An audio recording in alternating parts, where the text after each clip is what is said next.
pero esta va a ser un poco más, también un poco más aplicada, así que puede que eso contribuya a la vigilia. El título es Consideraciones epistemológicas y éticas acerca de la publicación científica.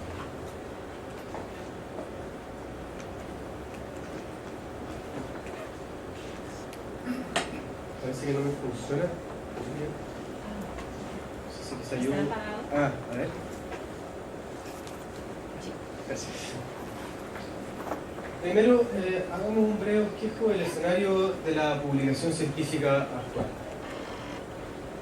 En este cuadro se muestran los clásicos experimentos que hacía el fisiólogo Claude Bernard. Ustedes saben, él hacía, algunos de ellos por lo menos, hacía disecciones en su casa. Cuenta la historia, y esto ya es parte del anecdotario, que la señora de hecho de Claude Bernard no tenía muy buena relación. Era la presidenta del grupo de protección de los animales en esa época, y le hacía toda una clase de propagandas contrarias, era bien curioso. Como sea, ustedes pueden ver que estas investigaciones de hecho ocurrían en la casa de Claude Bernard. Esto es un ejemplo, pero era algo que no era infrecuente. Hoy en día ese escenario ha cambiado. A alguien que, si ustedes planean hacer una serie de investigaciones con vivisección en su casa, lo más probable en un país occidental es que terminen presos. No lo van a poder publicar.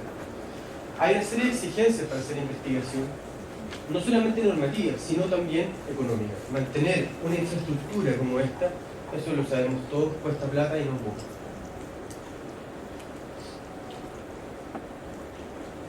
Las necesidades de teoría económica son infinitas, pero los recursos son limitados. Tenemos que tener algún criterio de asignación de los recursos para investigación, sobre todo de los recursos públicos. Y el criterio de asignación de recursos públicos hoy en día que prima en la mayoría de los países, por lo menos en Occidente, es la así llamada productividad científica. Aquí se muestra una caricatura de un hombre al que le están cortando los fondos, un hombre con unas mutaciones genéticas en el puño, a un burócrata que le responde airadamente. Pero esa caricatura de algún modo refleja lo que está ocurriendo en parte en los sistemas competitivos académicos en países occidentales. ¿Cuáles son los incentivos que hoy en día le estamos dando a los investigadores? Y esto vale para investigadores en el amplio sentido de la palabra, clínicos, no clínicos, pero ¿cuál es el incentivo que le estamos dando a nuestros académicos? La productividad, dice acá, repercute significativamente en el empleo, salario, promoción, titularidad y obtención de fondos de los científicos. Eso es un hecho que todos conocemos. Y es creciente, claro. Además, es un criterio para la evaluación y ranking de departamentos y universidades. Nuevamente, todos sabemos que mientras más publiquemos, nuestra carrera académica probablemente va a avanzar de un modo va a avanzar más rápidamente, y lo mismo con la universidad. A la hora de establecer los rankings de universidades, el criterio era así llamada productividad científica, es un factor, y un factor cada vez de mayor peso.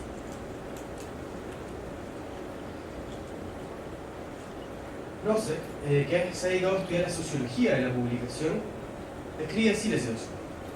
En un mercado laboral crecientemente competitivo, las demandas por publicación parecen sugerir un objetivo específico para el científico que comienza su carrera.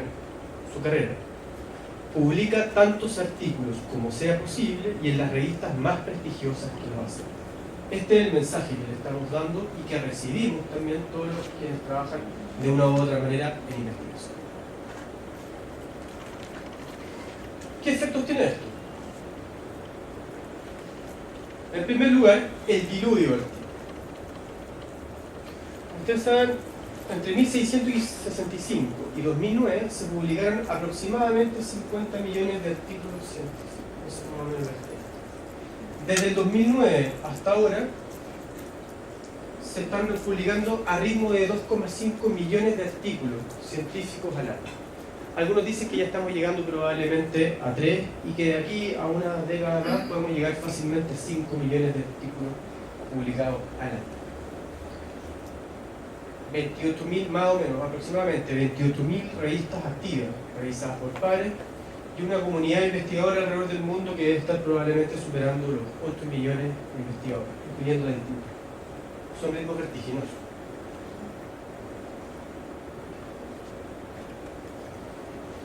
Hay un efecto paradójico, sin embargo. Evans, un sociólogo de la Universidad de Harvard, se dedicó a estudiar las publicaciones entre 1965 y 2005, es decir, un espacio de 40 años. Y vio qué es lo que había ocurrido con este verdadero diluvio. Interesantemente, se encontró con que mientras mayor la cantidad de artículos científicos que están disponibles, los investigadores citan menos artículos, más recientes y de menos revistas. Según otras estimaciones, aproximadamente el 32% de los artículos publicados en el ámbito grande de las ciencias naturales nunca se citan.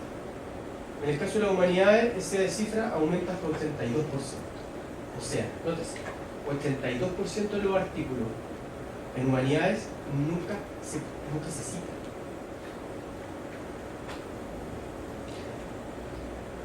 Hay quien podría pensar, bueno, quizá no se citan, pero se leen. Según en el ámbito de la biomedicina, al menos, según algunos estudios que se han hecho, son aproximativos y estimativos solamente, un 20% de los artículos que se citan se leen completos. O sea, en realidad el margen de lectura que estamos teniendo es solamente una pequeña porción de toda esta gigantesca masa de artículos que se están publicando. ¿Qué efectos no deseados ha generado este verdadero diluvio de artículos? En primer lugar, y lo voy a mencionar simplemente, la degeneración del artículo como género literario. Hay varias publicaciones que ustedes pueden encontrar online y también en revistas criticando el modo crecientemente pobre en que los científicos están publicando sus resultados, el estilo. Por ejemplo, verbos pasivos tercera persona. Se hizo esto, se reclutaron tantos pacientes, se tomaron tantas muestras, como si eso fuese científico. O sea, por el hecho de que yo lo ponga en un término impersonal, mágicamente eso pasa a ser objetivo, científico. Eso no refleja nada de cientificidad. Eso simplemente es un criterio de poca vinculación personal con lo que lo estoy escribiendo. Por otro lado, también se ha criticado abiertamente, Roland es una filóloga que ha estudiado en detalle esto, la modalidad de escritura. Es un estilo sumamente plano en términos intelectuales, donde escriben lo que están haciendo, pero no avanzan hipótesis ni ideas nuevas, que era precisamente de lo que se trataba la ciencia, que es ciencia es opus rationis, decían los medievales, la ciencia obra de la razón. Se está aplanando en términos lingüísticos y en términos intelectuales. De hecho, si ustedes leen las recomendaciones de la International Committee of Medical Journal Editors, va justamente a la línea contraria. Escriba, primera persona, comprométase, verbos activos, avance hipótesis, eso no está prohibido. Al contrario, es parte de la riqueza del trabajo científico. Segundo problema, posibles sesgos y errores en la literatura biomédica que genera este diluvio artístico. Durante los últimos 50 años se ha consolidado la tendencia entre los editores de la revista científica a aceptar solamente publicaciones con resultados positivos. En algunas subdisciplinas esto podría llegar hasta un 90%. Solamente resultados positivos. Además, según algunas estimaciones, hasta un 94% de los editores de revistas del área biomédica rechazaría artículos que son solamente de replicación. ¿Qué significa eso? Que hoy en día la replicación está quedando en manos de la industria. ¿Por qué? Y es bastante lógico, porque tiene los incentivos para hacerlo. Si yo voy a invertir varios millones de dólares en algo, no quiero que sea algo dependa de un trabajo que hizo por ahí un investigador perdido en Europa del Este. Quiero tener varios artículos que me lo demuestren. Interesantemente, la replicación ha dado resultados bastante variables, de modo que no es fácil tener una estimación de qué tan replicables son, pero claramente no todo lo que nos gustaría. ¿Qué es lo que ocurre con esto? La probabilidad de que entre un dato erróneo al corpus de la literatura científica siempre existe, eso es parte del bueno. Sin embargo, una de las cosas que en filosofía de la ciencia, una de las cosas por las que se ha ufanado la ciencia a sí misma es porque ella es capaz de detectar y eliminar los errores.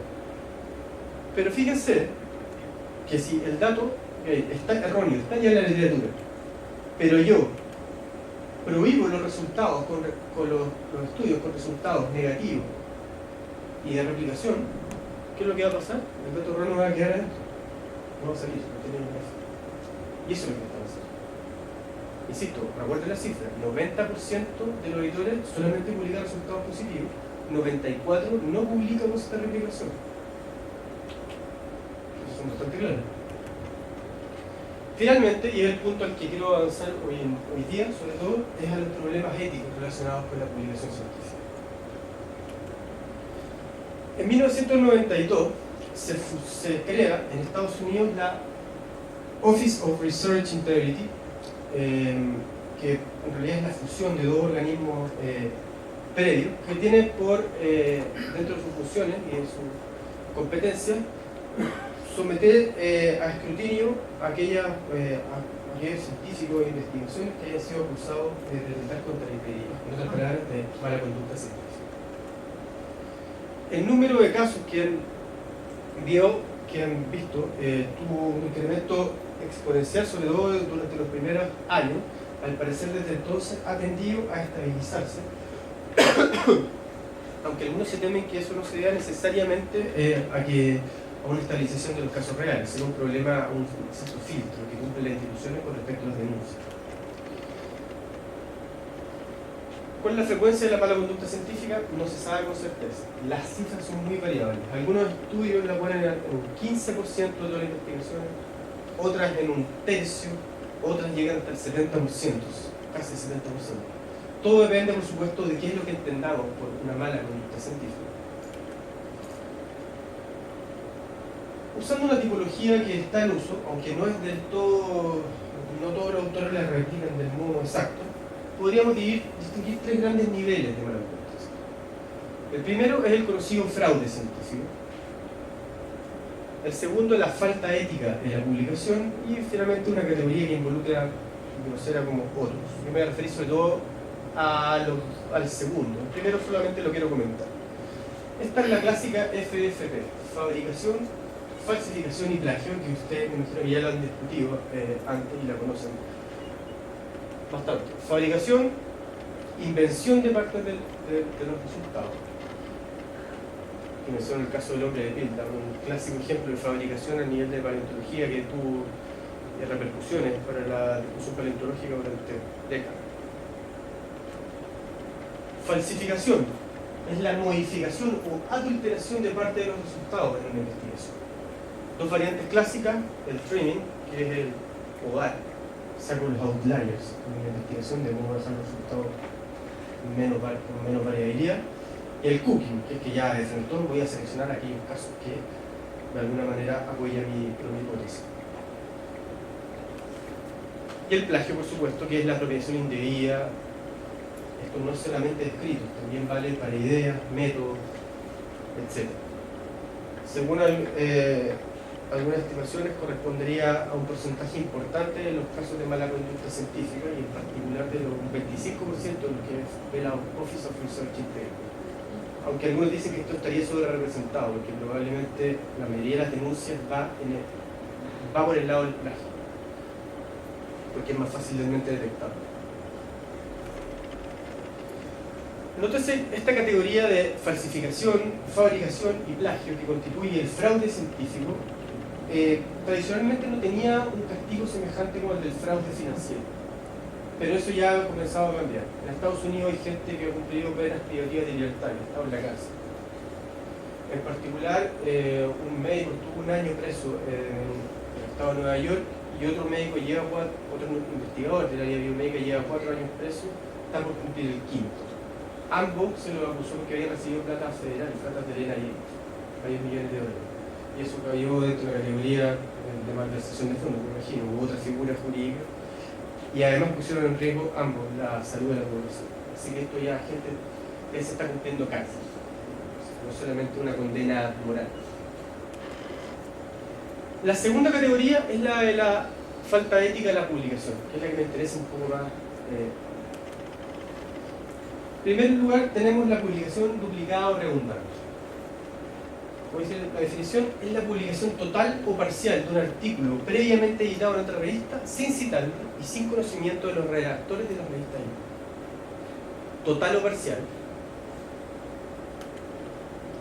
¿Por qué se considera hoy en día antiético? Obviamente, primero porque viola todas las leyes y normas editoriales. Ningún editor en su sano juicio admite, o muy pocas revistas admiten, de las reconocidas, la publicación de estudios que ya fue publicado íntegramente y hace poco en otra revista. Da lugar a pérdida de tiempo y recursos. No sé si a ustedes les ha pasado, yo creo que probablemente les ha pasado. Yo recuerdo que una vez estaba buscando el artículo de un investigador, no estaba en línea, había que pagar. Lo pago, no lo pago, ya, lo pagué. $30, porque me importaba, era una investigación que estaba haciendo, que sé yo, lo bajé y decía lo mismo en otro que ya tenía delante. Bueno, eso esencialmente es injusto. Produce una pérdida de tiempo, de recursos y de plata. Además, el tipo se está quedando un mérito legítimo, un doble mérito por un trabajo que hizo solamente una vez. Y además, y este otro problema, sesga los análisis, sobre todo los metaanálisis, porque aparecen más resultados demostrando un mismo hecho de los que en realidad existen. Otra variante clásica, el famoso salami slicing, le dicen, o publicación fragmentada. ¿De qué se trata? Tomar un trabajo, una investigación y fragmentarla en el máximo número de mínimas unidades publicadas. Ejemplo básico, la tesis doctoral. Para la tesis doctoral, muy linda, qué sé yo, y dice, oye, ¿qué puedo hacer? Aquí puedo sacar un artículo. Un artículo muy poco. Si lo parto en 5. No, si lo parto en 5 no me va a dar 7 publicaciones, no me va a dar 4. 3. Eso seguro. ¿Por qué se considera hoy en día, la mayoría de los editores lo están considerando como algo antiético? Porque priva a la comunidad de un aporte que solo un enfoque unitario podría mostrar. Uno podría decir, bueno, pero esto es discutible. Bueno, por supuesto, estamos en el ámbito, obviamente, no estamos en el ámbito legal, esto no tiene el mismo peso que una fabricación, estamos de acuerdo, no es el mismo nivel de gravedad. Pero una falta moral, y se funda, recurriendo a los criterios que ya mencionábamos antes, en el criterio de justicia, de dar a cada uno lo suyo, y de la naturaleza esencialmente social del hombre. El investigador tiene una responsabilidad con su propia comunidad. Y hay que ponerse también en el lugar del resto de los investigadores. ¿Qué prefieren ustedes? ¿Que les presenten 18 artículos en que les vayan desgranando pedacitos del tema, o que les den un artículo o un libro a veces, en que una idea redondeada, madura, con los distintos aspectos, con matices? Obviamente que eso es una verdadera contribución. Pero obviamente el sistema del publish or privilege se está comiendo eso. Otra cosa importante y que hoy en día está en boga, obviamente dentro de este nivel de los problemas éticos, son los conflictos de autor. Y esto es lejos lo más frecuente. Esto está súper representado en las estadísticas, pero es lejos lo más frecuente. Este gráfico muestra la evolución de la cantidad de autores en general en publicaciones. Entre 1981 y 2012 prácticamente se duplicó el número de autores.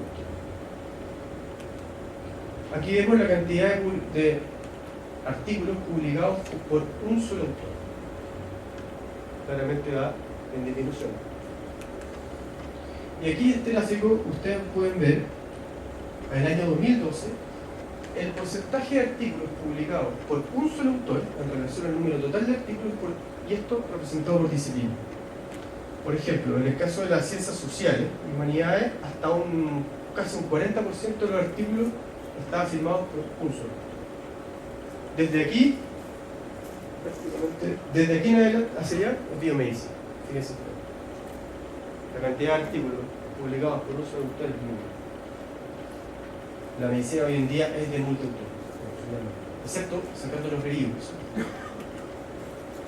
Aquí vemos las publicaciones de multiautores, 50 autores humanos, en el caso de física. También ha ido aumentando sistemáticamente. También se está dando estos proyectos, antiguamente eran el privilegio de la física, pero también están ocurriendo en biomedicina, en el estudio de genoma, etc. ¿Qué es un autor? Según la International Committee of Medical Journal Editors, en su pronunciación de 1979, para ser autor hay que cumplir 3 criterios. Primero, haber contribuido sustancialmente al diseño, a la obtención de datos o a su análisis o interpretación. En segundo lugar, haber colaborado en la redacción del trabajo o en la revisión crítica de su contenido intelectual. Tercer requisito, aprobar la versión final del artículo. En su versión del 2015 se añade un cuarto: asume la responsabilidad pública de todos, esto se lo insisto, de todos los contenidos del artículo. El autor no es responsable del experimento que hizo, es responsable de todo el artículo. Esto tenía una secuencia. Importante, primero, no es 1 o 2 o 3 o 4, es 1 más 2 más 3 más 4. O sea, hay que haber participado en la obtención de datos o en el análisis, qué sé yo, en la escritura del paper, haber aceptado la autoría y ser responsable por todo. Los coautores asumen el crédito, pero también la responsabilidad, insisto, por todos los contenidos del trabajo. Hace poco hubo un problema, porque resulta que un investigador, que era un fisiopatólogo notable de Inglaterra, lo invitaron a publicar un artículo con otros investigadores de otro país. Y él aceptó y contribuyó con un aspecto del artículo. Y después encontraron que los otros autores habían falsificado parte del dato. Y cayeron todos, él también. Él dijo, pero yo respondo de lo mío, ¿no? Tú respondes de todo. Pero yo cuando dije eso, tú firmaste, tú sentiste cuando uno firma, publica un paper, tiene que hacer estoy de acuerdo, I agree bueno, en esas letritas que cuando uno firma, está todo esto. Él lo aceptó y tuvo que ser responsable. Tuvo que responder y tuvo que abandonar su cargo en la universidad. Esto es lo importante. Quien cumple el criterio 1, permiso, esto debiese tener la posibilidad de cumplir con los demás. ¿Qué es lo que se ha detectado? Un abuso de los técnicos. A veces hay personas que trabajan en los laboratorios que hacen mucho trabajo técnico y que a veces no tienen la intención de seguir con el trabajo. Bueno, sí, así está bien. Pero a veces les gustaría participar en el resto y no se los da. Eso se considera una falta ética. Toda persona que participa en nivel 1 debería también tener la posibilidad de participar en los demás y de tener autonomía. Según este organismo, ¿quién no es autor? El que solo consigue fondos, obtiene datos, recluta pacientes, aporta ayuda técnica o administrativa, aporta asesoría científica, ejecuta el análisis estadístico, traduce, revisa, edita o ayuda en la escritura y supervisa el grupo de investigación. El que hace solamente eso no es un autor por definición. Entonces, hace unos años habían pillado el caso de un filólogo que trabajaba en una universidad de la Venezuela, trabajaba asesorando a la gente que escribía artículos científicos en la Facultad de Ciencias Biomédicas. Porque obviamente había gente de todo el mundo, esto era en Estados Unidos, había gente de todo el mundo y había muchos que su idioma natal no era el inglés, entonces necesitaba la asesoría. Bueno, pero él firmaba como autor. Pero yo como autor. Detectaron que este tipo, que era un filólogo, tenía una cantidad pero sí brutal, eran, no sé, 50 artículos al año que recorrían desde la física hasta los estudios culturales. Era un poliespecialista, impresionante. Y el tipo, claro, lo que pasa es que después lo pillaron y él no, en realidad no era autor. Él debería ir en los agradecimientos, pero no es un autor. Nótese, lo mismo vale para el caso del análisis estadístico. Hace poco estaba hablando de un estadístico que se ufanaba que había llegado a su país para 200. Era estupendo. Ahora yo decía, ¿queréis que examinemos cuántos son de verdad? Esa es la cosa, no es una temática, pero ese es el problema. Porque nótese, uno no solamente acepta el crédito, acepta también la responsabilidad y no es poco. Entonces, insisto, en caso de estudios multicéntricos, con multiautoría, todos los autores asumen la responsabilidad por el contenido. Se recomienda designar a un individuo como responsable para efectos de la comunicación. Pero ese individuo responsable o el primer autor no es el que asume todo el contenido, todos asumen todo. Es un punto abierto en todo caso esta la recomendación de un individuo responsable para la comunicación con la revista y con el resto de investigadores, que no está normado ni instrumento.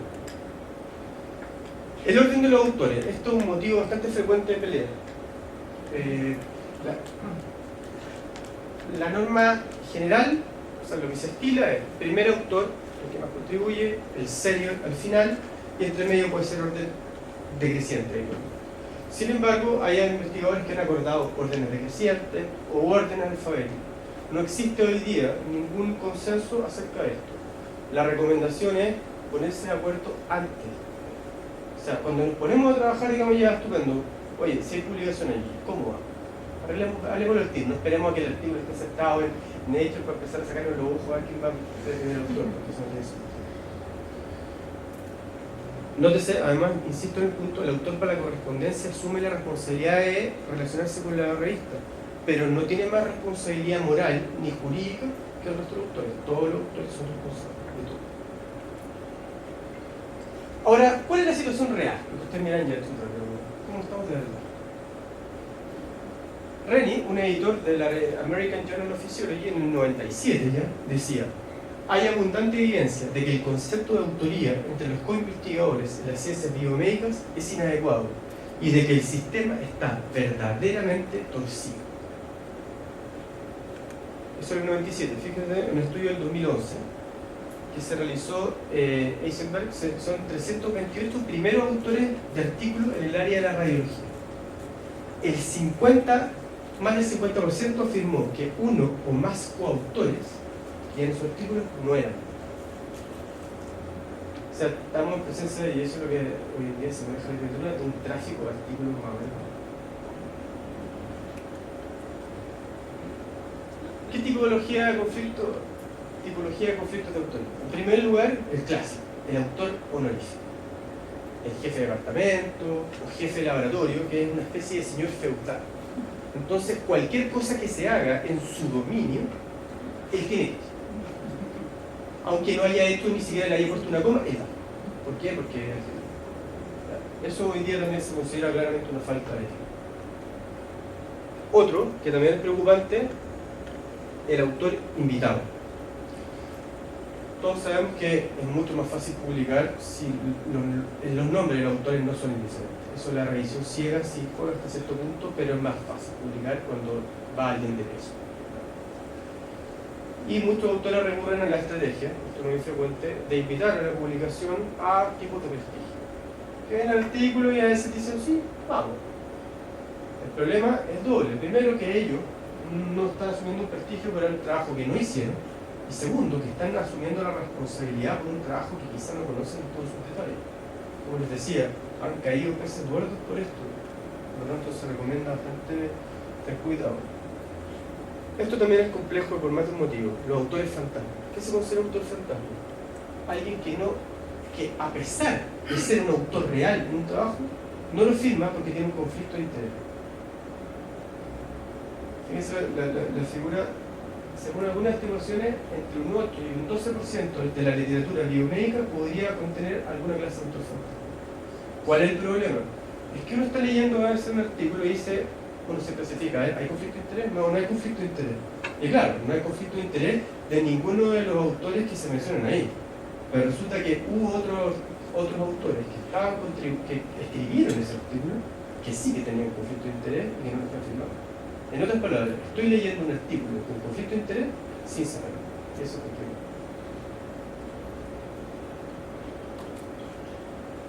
Otra modalidad típica, la retribución recíproca.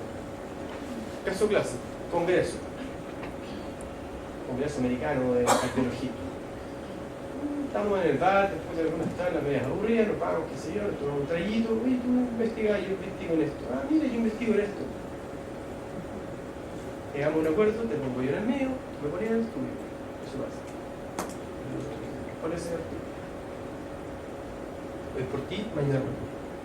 Y finalmente, como les mencionaba, disputas por autoría u orden de autoría. Que eso también, como les digo, es otro motivo bastante frecuente de conflicto. ¿Qué son las recomendaciones? Y con esto vamos terminando, para no aburrirlos más. ¿Cuáles son las recomendaciones que hoy en día se establecen? En primer lugar, una educación acerca de la autoría legítima. Hay muchas personas que hoy en día, investigadores que todavía no son conscientes de los cambios en la normativa y que de buena fe están firmando como autores artículos en los que ellos no lo son. Por lo tanto, es importante, y esto establecerlo desde el comienzo. Segundo, detallar la contribución individual. Un buen ejercicio que se le puede pedir a la gente es, ok, ¿tú quieres ser autor? Dime qué hiciste. ¿Qué fue lo que tú hiciste? ¿Hiciste este experimento? ¿Hiciste esta parte? Porque a veces uno tiene la idea de que uno trabajó un montón, y puede que uno haya trabajado mucho. pero la verdad es que eso no se tradujo en ningún efecto concreto en un trabajo. Y por supuesto, en el caso de la autoría que les decía yo, designar el criterio de autoría antes de una vez que se hace un trabajo colaborativo y no al final. Todo esto suena bonito, pero está claro que no es suficiente. ¿Por qué? Porque estamos, como ya les mencionaba, frente a un buque, un verdadero buque, que lo único que hace es presionar por la cantidad de publicación. Entonces, uno le puede decir a los alumnos, a los investigadores, oye, mira, estos son criterios de autoría, hay que uno se hace responsable. Sí, bueno, pero cuando mi trabajo depende de esto, cuando mi posibilidad de avanzar en la carrera académica depende del número de artículos, como está ocurriendo recientemente, la verdad es que termina primando bastante más ese aspecto pragmático. Se trata, y existe un corpus grande de literatura que está reaccionando acerca de esta situación. Este sistema del publish to print contiene algo profundamente torcido.